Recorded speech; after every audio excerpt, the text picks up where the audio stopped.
So what I wanted to do today was to do one of the homeworks as a demo problem, to do the second homework problem.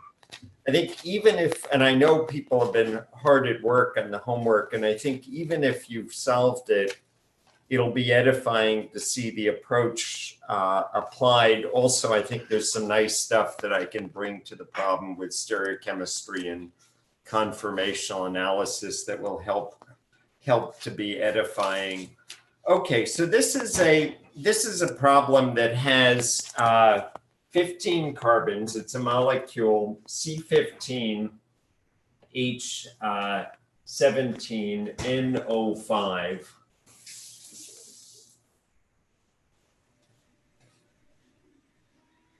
And it's an interesting molecule. It was a complete surprise to us. Sergey Levin was a graduate student in my group who was teaching the spec course.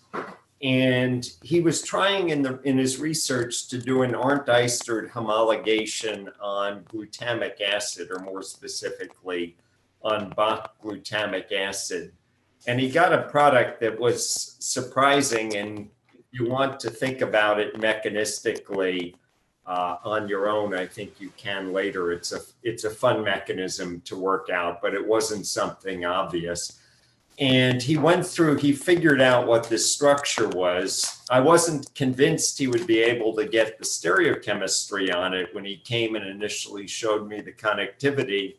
And then he showed me working out the NOEs, how nicely he got all the diastereotopic methylenes and all the stereochemistry assigned, and it became one of our exam problems. So the molecule has 8 degrees of unsaturation based on this formula. It has a CBZ group,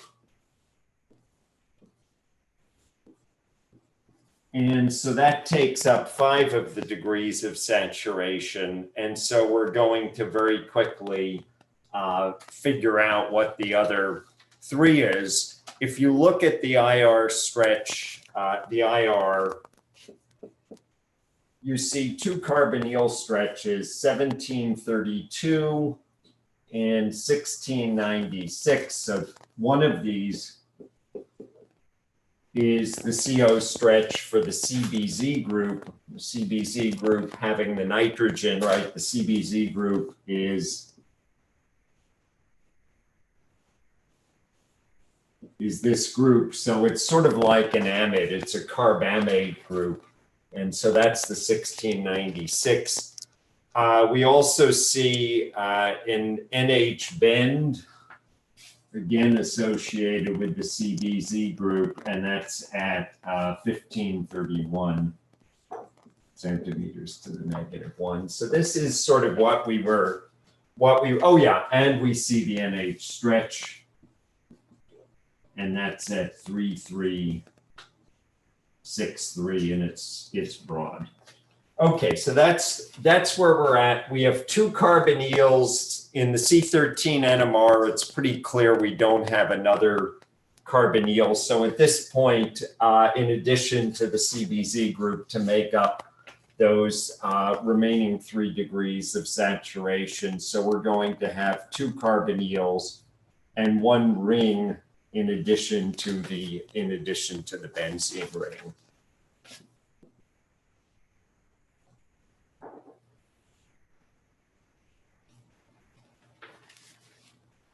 All right, so I think that I'm sorry, 2 rings, because I was counting that carbonyl. So okay, so that's sort of where we're at. The spectrum on this, the H1 NMR spectrum, is very nice and dispersed on this. And we're going to take sort of the standard approach that we take, which is we're going to start by using the HMQC to correlate the proton resonances and the carbon resonances. We're going to use our COSY to build up the skeleton of the molecule. We're going to use HMBC to help put the pieces together.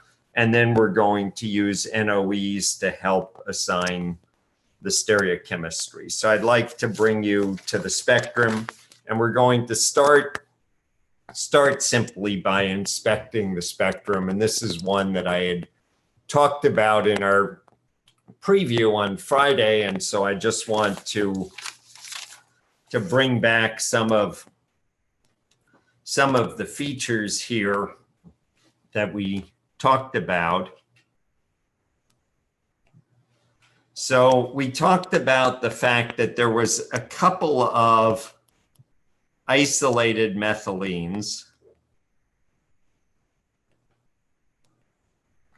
This methylene, if you look at the chemical shift on it, right, we're at about 4 parts per million here. That's pretty telling. So notice, in other words, here we're at about 4.5 and 4.0 parts per million. We've got another isolated methylene here, and this one is very interesting. The J values, so this would be a J geminal, so a J2HH, is conspicuously small. And the chemical shift is sort of interesting. We're at about 2.8 or 3 ppm. And so this is one of the puzzles that we have going into the problem. We have a doublet over here. And we'll see very quickly what this doublet is, but it's a little bit broad. And that should be telling. That's often the case when you have an NH proton, an amide type of NH proton. And then we have some beautiful multiplets that we talked about over here, which I said, if you're very, very good, you can analyze these, or if you want to be very fastidious, you can analyze these as doublet of doublets, DDDD, and DTD if you want to. If you don't, it's not that big a deal. Okay, so that's sort of where we started on this. As we inspect the C13 NMR spectrum away and number our resonances,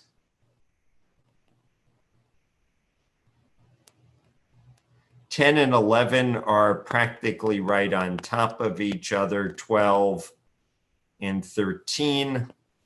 Carbamates typically appear a little bit lower than regular, say, esters or carbonyls. So number 2 is probably the carbamate carbonyl.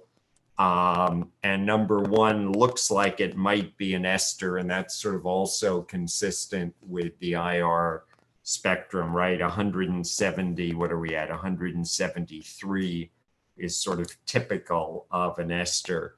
So number 1 is a quat based on the depth, 2 is a quat, 3 is a quat. That's certainly going to be the isolated, the quat carbon of the phenyl of the CBZ group. 136 is pretty close to typical. 4 to 6 are CHs, so that's associated with the phenyl group. Even though we don't use area in the C13 NMR, because you can't compare among different types of carbons, we can pretty much see that resonance number 5 is the resonance where there's no symmetry. It's the para CH, and 4 and 6 are the ortho and meta in some order. 7 and 8 are CH2s. 9 is a quat. 10 and 11 respectively, whoops, I meant to write. 10 and 11 are respectively methine and methylene, and 12 and 13 are methylene. So that's our basic inspection of the C13 NMR spectrum. And then we're on to the HMQC spectrum, and I make a big deal of sort of slavishly going ahead and transcribing our letters and numbers. So 1, 2, 3, 4 to 6, 7, 8, 9, 10, 11, 12, 13, A, B, C, D, E, F, G, H, I, J, K, L. And then if we just correlate things, 4 to 6 correlate with A, 8 correlates with B. C doesn't correlate with anything at this point. I already said we had an NH. I said that this was a doublet. So C is going to be our NH group if we haven't already figured that out. 7 are D correlate with D and F. 10 correlates with E. 11 correlates with G and I. 12 correlates with H and J. And we can see, even though there's overlap of 12J and 11I, they're distinct enough in their position that we should be able to separate those out. And that's going to become important as we get to the nosy spectrum. 13 correlates with K and 13 correlates with L. And so at this point, we're ready to go ahead and turn our attention to the cozy spectrum. And I will now very slavishly transcribe 4 to 6A. Helps to say things. It helps to also sort of get you to learn, to really get to know the resonances. 7D, 10E, 7F, 11G. Just make this a little bigger here. 12H, 11I, 12J, 13K, 13L. Do the same up top here. 4 to 6A, 8B, C, 7D, 10E, 7F, 11G, 12H, 11I, 12J, 13K, 13L. And remember, the cozy, although the HMQC and the HMBC don't have diagonals, the cozy has a diagonal, and we can go on either side of the diagonal. You'll notice that some of the peaks have slightly different shapes on the various sides of the diagonal, and sometimes this can be useful. They're a little bit narrower. If we look at things, we have more digital resolution in the F2 dimension than in the F1 dimension, because you have to explicitly take increments in the F1 dimension. So you'll notice, for example, we get sort of a very nice peak shape. We can see very sharply where 11G is or where 11I is here, right when we look under them. So anyway, we can work through our correlations over here. We get 4 to 6A crossing with 8B. 8B is the CH2 group, and that's certainly, and it's way downfield, that's certainly the benzyl oxy carbonyl group. So that's certainly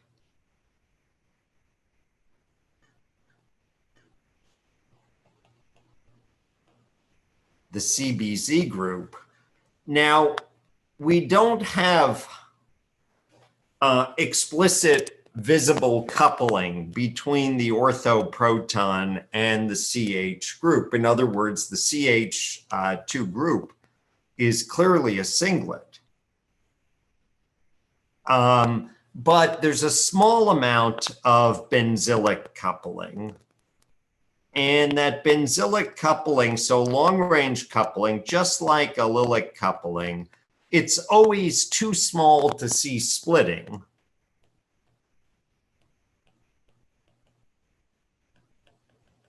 So we never see that CH2 group split. If it's split, I mean, it's diastereotopic. We'll see we have stereocenters in the molecule, right? We already see that diastereotopic protons 7D and 7F show up at different positions. Ditto for 12H and J and 13K and L and 11G and I. But even though those two CH2 protons are diastereotopic, they're coincident. So it is a singlet. And yet we have a teeny degree of coupling. That coupling is going to be less than 1 Hertz, so we don't see it. Now you might ask, okay, if we don't see the coupling, why do we see a cross peak? Well, generally in the COSY, cross peaks are stronger. Cross peaks are stronger off of very tall peaks. So the fact that we have the CH2 here is the tallest peak in the spectrum, the fact that 8B is the tallest peak in the spectrum is probably one of the reasons that that cross peak shows up. And then when you have cross peaks between shorter peaks, as we see over here, even if the coupling might be very strong, you may see the peaks lower. There are COSY techniques, and I'll talk about this on Wednesday or Friday, called long-range COSY that aren't specifically picking up long-range coupling, but do tend to emphasize smaller J values. So if your J value is under 3 Hertz and you want to get your coupling to show up well, you can use this technique that adds an extra delay to the COSY sequence. So that's our benzylic coupling. Doesn't really tell us much other than if we wanted to now, we could figure out if perhaps we could figure out where in this overlapping mess we could assign the orthoproton, but it really looks like this is a complex non-first order multiplet over here. All right, continuing along, we very quickly can trace out our path here. We see C crosses with 10E. We see 7D crosses with 7F. That's not particularly useful. Those are just trivial cross peaks. We see some other trivial cross peaks here, like 13K with 13L. And we see 11G with 11I. And over here, we see 12H and 12J.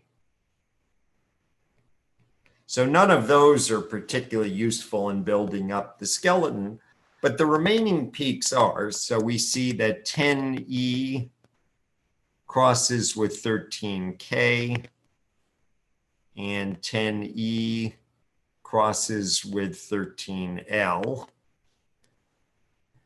And then we get a few more cross peaks that allow us to finish up the skeleton over here. Am I missing anything? I think I've gotten everything except the 12J with 13L and the 12H with 13K.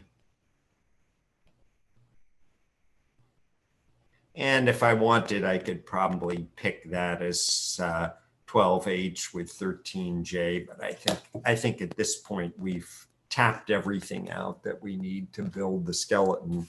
And so I'm going to at this point build the skeleton on the whiteboard.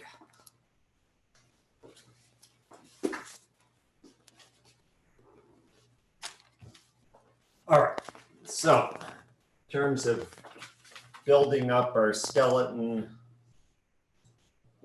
here's our benzene ring. Here's our CH2 group. Here's our carbonyl. Here's our NH. So that's our CBZ group. This is 8B for the methylene group. 3 is that quat carbon. 4 to 6A corresponds to that phenyl group. HC is the NH, as I had hinted at before. HC couples to C10HE.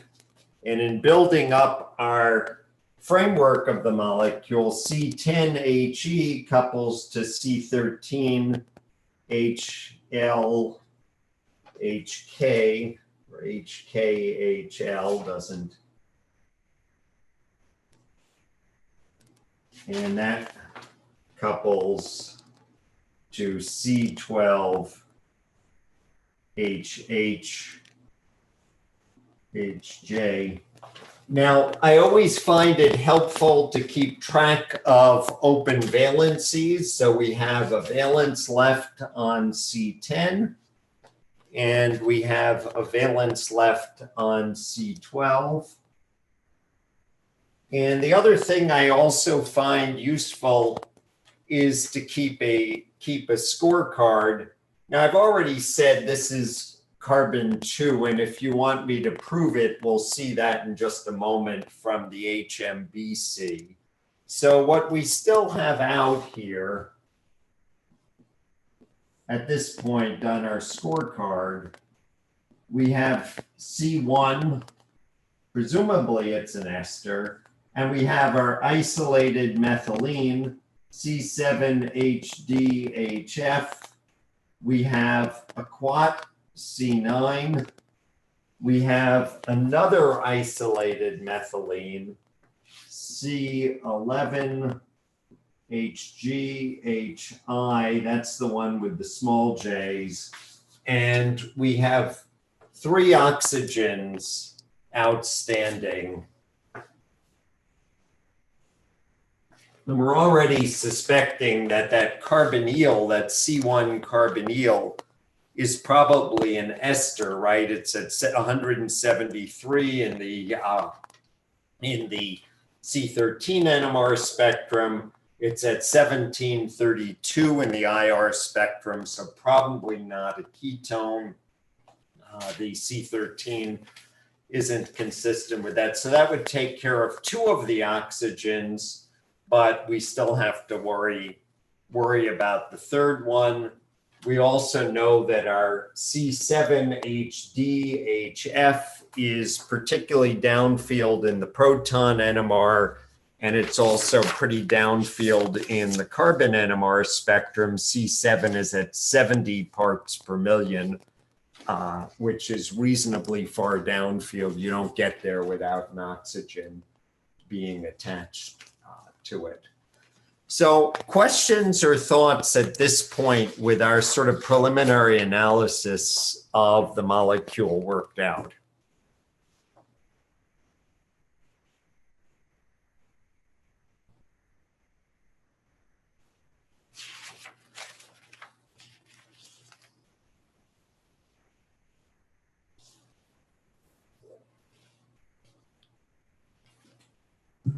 I guess I'm a little, well, it was the first time I tried to do this. I never got the connection between C10 and the nitrogen. Could we just talk about that real quick? Okay. So this one comes from the cross peak between HC and HE in the COSY. So we had a COSY cross peak between HC and HE. Now, I guess the one thing that we always have to worry is that long range coupling, i.e. 4-bond coupling, W coupling, and allylic coupling can confuse us. So we always have to keep our wits about us. But if you remember this doublet, which was broad, this doublet is reasonably big. I don't know the J value, but I haven't measured it right yet. Well, I did measure it when I tabulated things, but it looked like it was 7 or 8 hertz. It was as big as other couplings, including there was a little ethyl acetate in the spectrum that allows me to sort of calibrate my eye on what 7 hertz looks like. And so it's clearly not a long-range coupling. All the long-range coupling is on the order of 1 to 3 hertz is what would show up, or 0 to 3 hertz would show up as long-range coupling. So that's how I got that. Yeah, I think my mistake the first time I made it in alcohol on 10. How would you tell the difference between coupling with a nitrogen NH or like a hydroxyl OH? Well, that's a good question. So I mean, first of all, hydroxyl OHs are interesting because primary alcohols don't typically couple.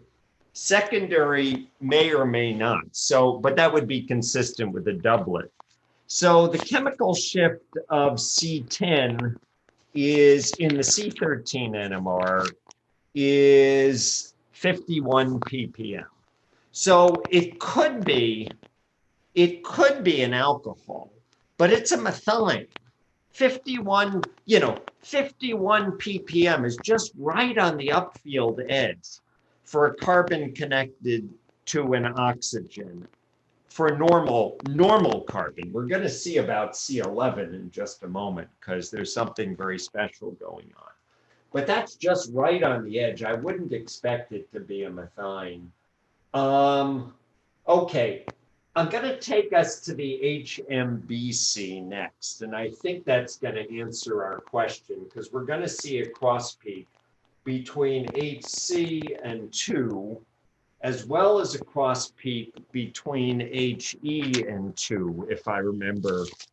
No, I take that back. We do not. So at this point, I think it was really the fact that first of all, I knew that, okay, I know that we have a carbamate in the molecule, so I had to place it. And I continued the chain.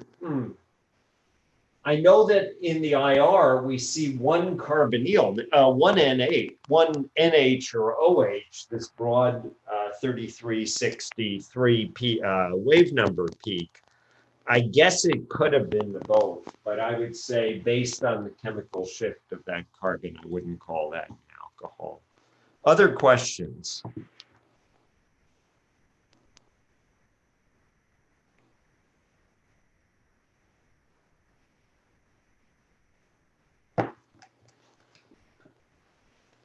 All right, at this point, I think I want to turn my attention to the HMBC. And we're going to go ahead and I'll share my screen again. And HMBC, as I often say, is a little bit like drinking from a fire hose in that you get so much data out of it. And you really want to pick and choose where you start, even if you go through at the end and analyze all of your peaks just for due diligence. So again, I'm going to transcribe all of my letters and numbers.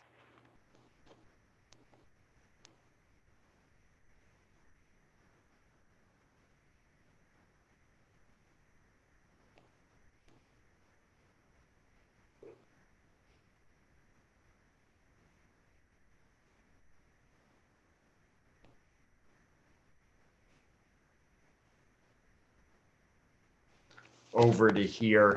And usually I'll start with quats, with carbonyls rather, and isolated methyls.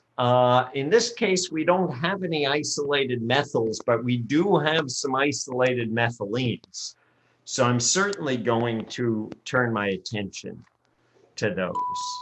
So we get 2 with 8B, and that's just our benzyl one. We get 1D and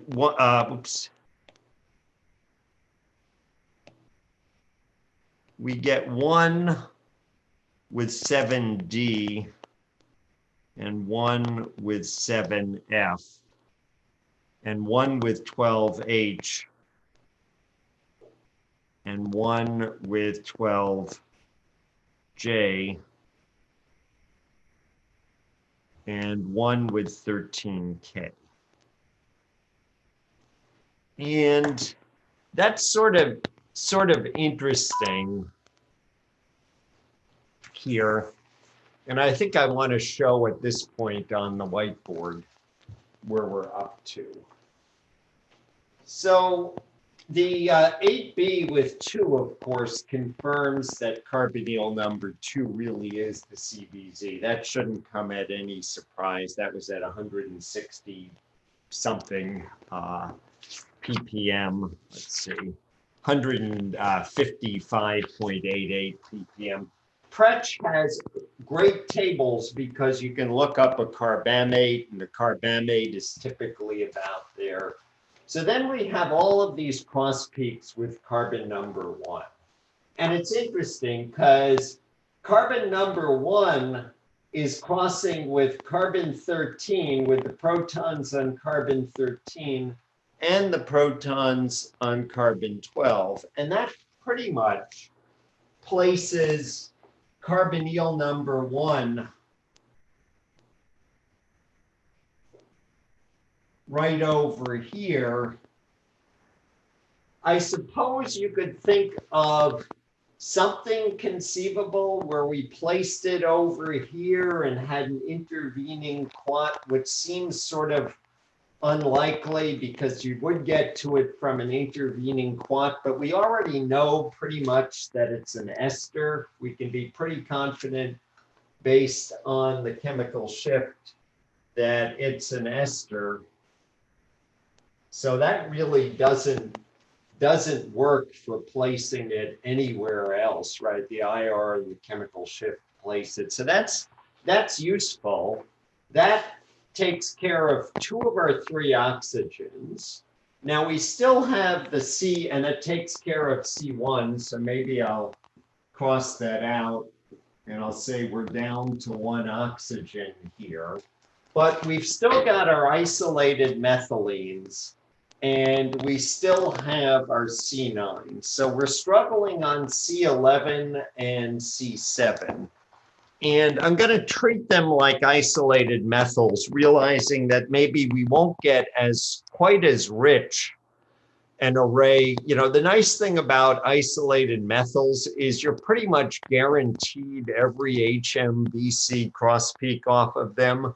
With an isolated methylene, you're not absolutely guaranteed because the hydrogens might point in the wrong direction, but we'll see. You know, isolated methyls, absence of evidence really is evidence of absence. Isolated methylenes, a little bit less so.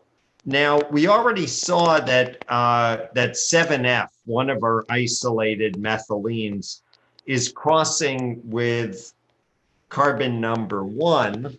And now if we continue on that same track for that isolated methylene, we see that 9 crosses with 7F. And that's useful because that's telling us that that isolated methylene is associated with the quat carbon, with carbon number 9. And we're running out of atoms at this point because number 9 and number 7 we have to isolate. So we're going to be putting that isolated methylene onto carbon number 9. Now here we get a little bit of ambiguity because it's 10 or 11 with 7F. And I can tell you, no matter how much we increased our digital resolution in the F1 dimension, with this particular spectrum and those 2 resonances only 0.013 ppm apart, it would be really, really hard to resolve them. But fortunately, we can use a little bit of logic on this in the sense that, well, I take that back. We won't be able to here. We really can't tell which is which. All right, let's continue here. Let's see, this is sort of interesting. We've got 9, since we're worried about our quat, 9 to 13K.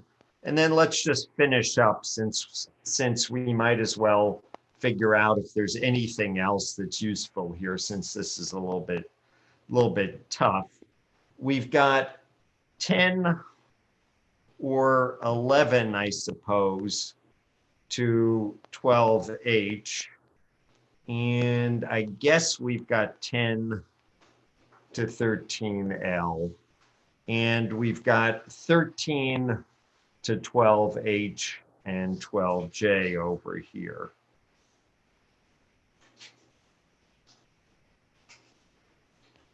All right, let's try to make some sense of this. These are all trivial NOEs associated with the CBZ group, or trivial HMBCs associated with the CBZ group. We can characterize them, but we don't need to. So, okay, let's see if we can now make some sense of this.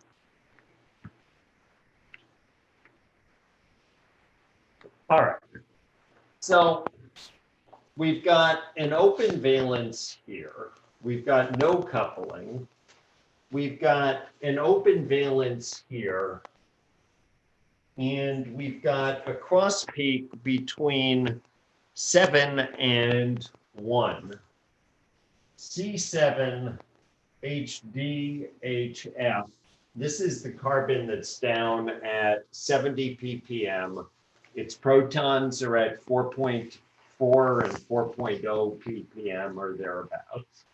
And so that puts us pretty much as being part of an ester. And if we place that, now we're really down to very, very few things left at this point. Because we've got C9, we've got C11, we've got 1 oxygen left. And this is isolated. So we have to isolate on C9. And that's consistent with our quat carbon crossing with the isolated methylene. And we have to go ahead and we have to put an isolated methylene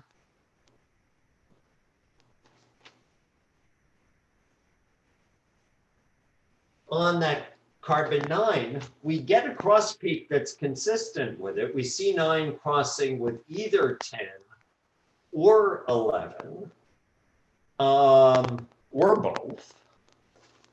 We have to isolate, so we can't connect this methylene, which has an open valence. We can't connect this methylene to carbon 10. We have 2 open valences on C9. We can't connect this methylene. We've got an oxygen that has 2 valences on it. And in the end, all that's left to finish up our valences is an epoxide. And that explains a lot. Because epoxides, and we've seen epoxides on the homework problems, epoxides don't behave like other carbons because of this sp, this hybridization for the 3-membered ring. These protons are more upfield. Their geminal J's are small. We've seen this on all the homework. And so that completes the connectivity of our molecule. We've used a little bit of, we've used the HMBC, but we've also kept our wits about us with our chemical shifts and our coupling patterns to help do this. And that puts together the connectivity of the molecule. Thoughts or questions at this point? James, so I was kind of chasing that glutamic acid for a long time. And this just didn't make sense to me at the end when our group kind of sort of ended up with this structure. How can you get this structure from like glutamic acid? I was just curious. All right, I don't have time to go into it, but what Sergey, because I want us to do the stereochemistry and conformational analysis. What Sergey did was he prepared this molecule, the anhydride, and it underwent basically 2 reactions. First was an Arndt-Diester type homologation with diazomethane, or actually the start of an Arndt-Diester, but that got him to a ketone, and then the ketone underwent epoxidation. want to drop off because we still have a little bit of, I want to drop off on the mechanism here. You can work out the arrow pushing on your own. It's a lot of fun. Think of diazomethane as a zwitterion with a negative charge on the carbon and a positive charge on N2. And you'll see the mechanism. But I really want to move on at this point to the stereochemistry. So I'm going to redraw this molecule because there's some real beauty in the stereochemistry and the conformational analysis of it. Plus, we're going to be able to assign not only the stereochemistry, but our diastereotopic methylene groups. So I'm going to redraw the molecule. It's a 7-membered ring lactone.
All right, so there's our molecule drawn without any stereochemistry. And I want us at this point to turn our attention to the nosy, because the nosy is going to get us the stereochemistry of the epoxide relative to the stereochemistry of the carbamate nitrogen relative. So basically, it's going to give us our stereochemistry of C9 and C10.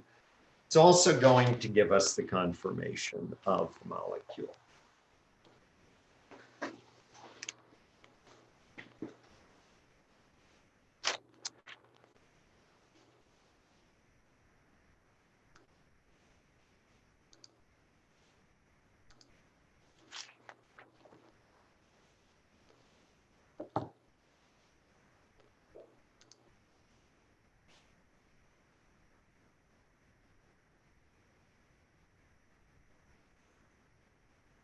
All right, so we have 2 expansions of the nosy.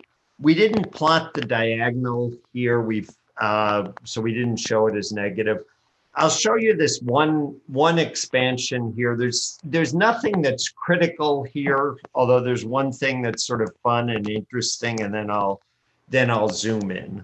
So here's the thing that's trivial.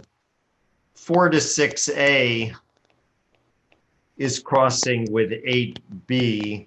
That's nothing particularly important. That's simply that the CH2 is proximal to the ortho proton. So we get an NOE interaction. Here, if you're very astute, the stripe we call T1 noise, it occurs off of tall peaks, and it's an artifact of instability in the NMR conditions. You see a little dot over here, and it's not particularly important.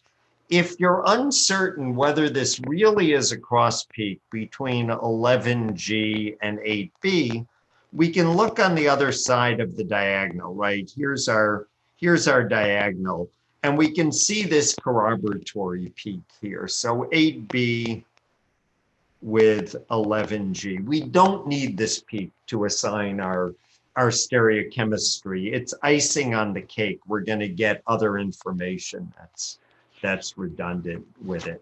All right, I'm going to continue on to the expansion. And again, I'll show us where our diagonal wasn't plotted in the negative mode, just so we can sort of have something to rest our eyes on.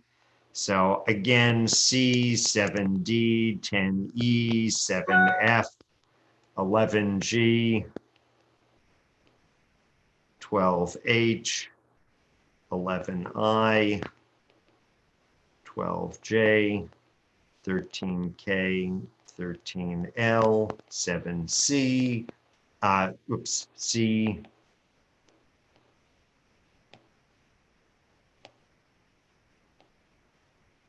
7D, 10E, 7F, 11G, 12H, 11I, 12J, 13K, 13L. All right, so I'm just going to work my way around the NOEs. So we see a nice NOE between 10E and 7D. We see a trivial NOE between 7D and 7F. Remember, those geminal protons are about 1.8 angstroms apart. So they'll always give the strongest NOEs you can possibly see. We see a nice NOE between 11G and C. That's going to be interesting. We see an NOE between 13L and C. Now, this is going to be an interesting NOE because the 10E with 7C, those are carbons that are not directly connected. So that's an NOE where we have almost certainly a cis relationship. 1,2 NOEs, harder to tell. 1,3 NOEs, easier to tell. And we see some more of these here. We see 12J to 7D. And that's really interesting. We see 12J, we see 12J to 10E. And that's really interesting. Gonna underline these because these are so interesting. These are all non-adjacent NOEs that are going to be very helpful. We see a few more, 13K to 10E, and we see 11I to 7F, and we see 11G to 10E. I could go through these remaining ones here, but they're all adjacent NOEs. 11I to 11G, we get 12H to 12J. We might be able to pick out something more, 13K to 13L, 13L to 12H and 12J, 13K to 13L to 12H and 12J. Nothing that's too informative. But I want to go ahead now and highlight some of these really interesting NOEs. All right, so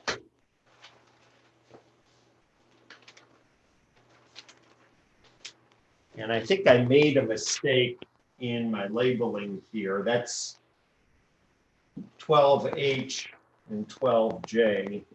So one of the NOEs that was really interesting was 12J to 7D, because that's a non-adjacent NOE. And then we see a locus of NOEs where 7D gives an NOE to 10E, and 10E gives an NOE with 12J.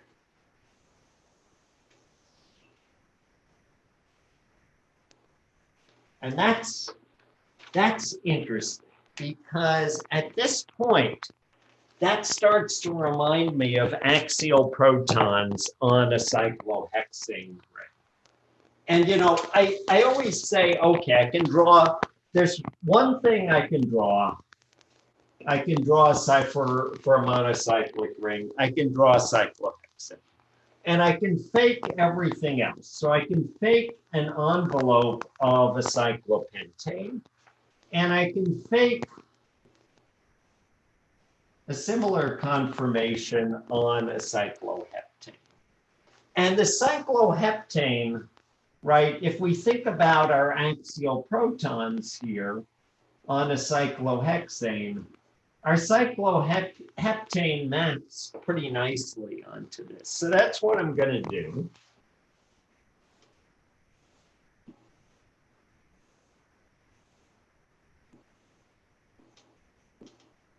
Is, whoops, shifted my carbonyl over here.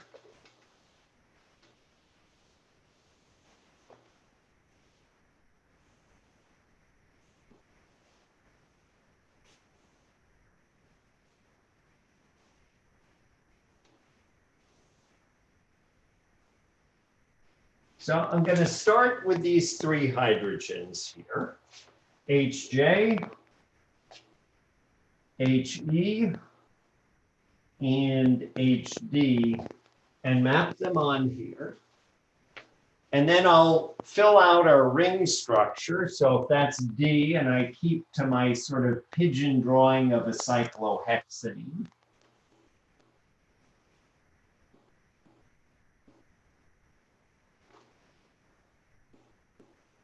Here's our NHE and our CBZ group. And here's our HH. Now, we still have our epoxide here, right? That sort of sets our conformational analysis of the ring.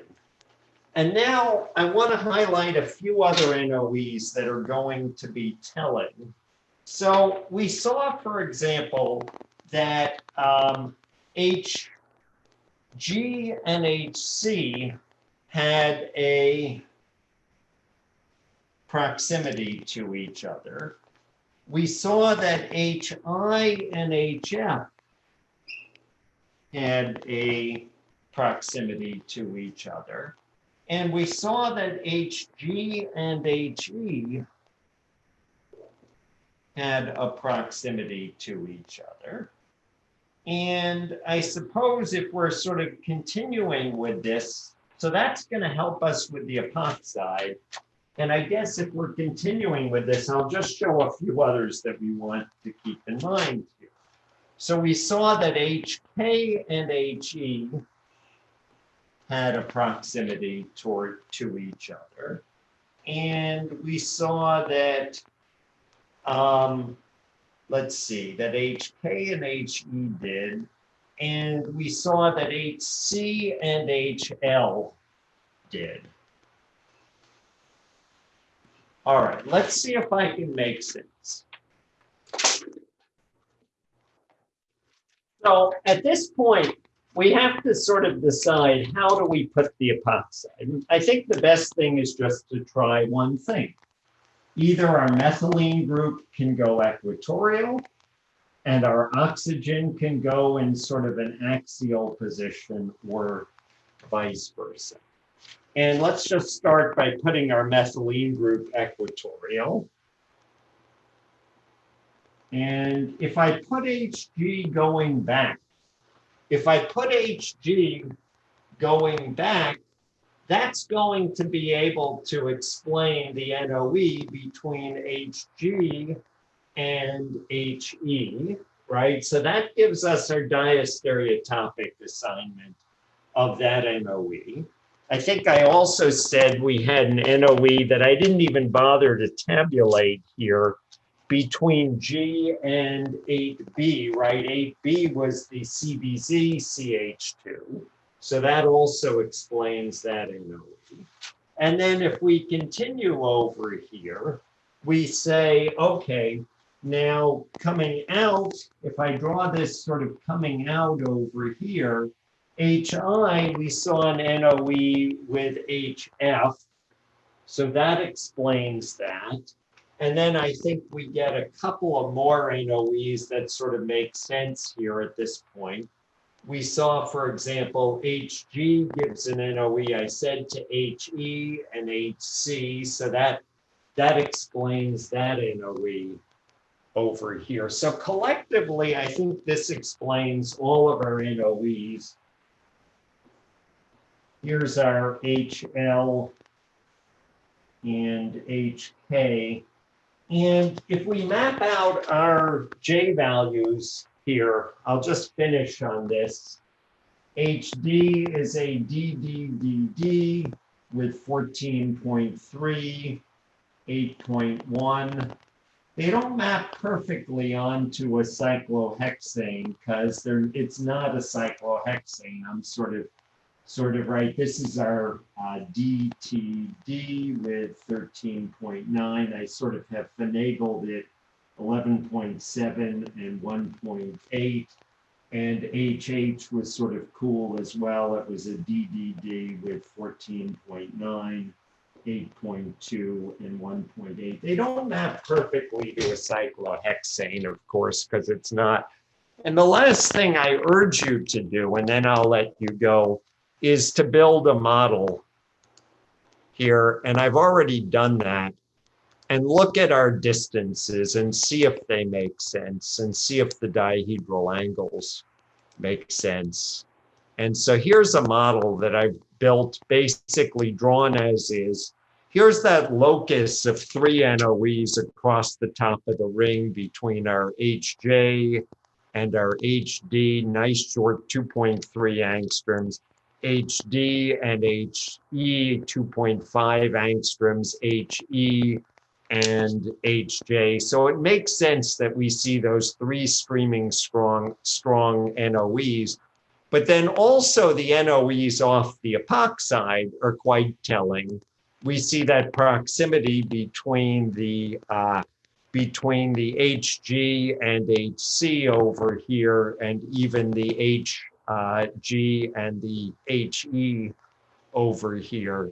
So all of those NOEs sort of give us this stereochemistry of the epoxide relative to the CBZ group, and also the conformation of the ring, or at least a pretty good facsimile. So on that note, I've run a little long. I should let you go. If anyone wants to stick around for questions, I'd be happy to take them, or alternatively, we could pick up at the very start of discussion section with any questions people might have.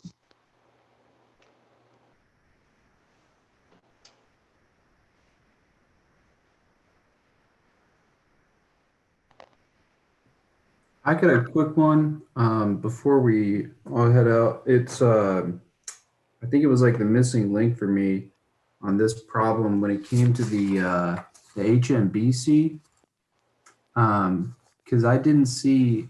It looks like 10E doesn't, proton 10E on the HMBC doesn't correlate with any carbons. Proton, yeah, 10E. So you are absolutely right. 10E does not correlate with any carbons. And this is the tough thing about NOEs, or about HMBC, is the absence of a cross peak, except for a methyl group, where they cross with everything just because the hydrogens point in all directions. The absence of a cross peak does not mean the absence of connectivity. So potentially HE would have given a cross with carbon number 10, but also with carbon number 9 and with carbon number 13, but they don't. So yeah, it would have been really, really nice if we had gotten a cross peak off of there. But apparently the dihedral angles and J values just don't work out. Hydrogens on carbons attached to a heteroatom often have slightly smaller J's, and that may be part of it, or part of it may be the dihedral angles. Yeah. Other questions? Yeah, it sure would have been nice if we could have gotten more cross peaks off of this, but you know, HMBC can be really useful as a focus tool, but it's often there are missing pieces of data and ambiguous because of 2 and 3 bond couplings, J2CH and J3CH.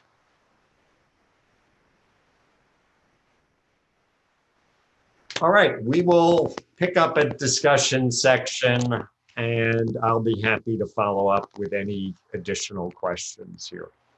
Bye now.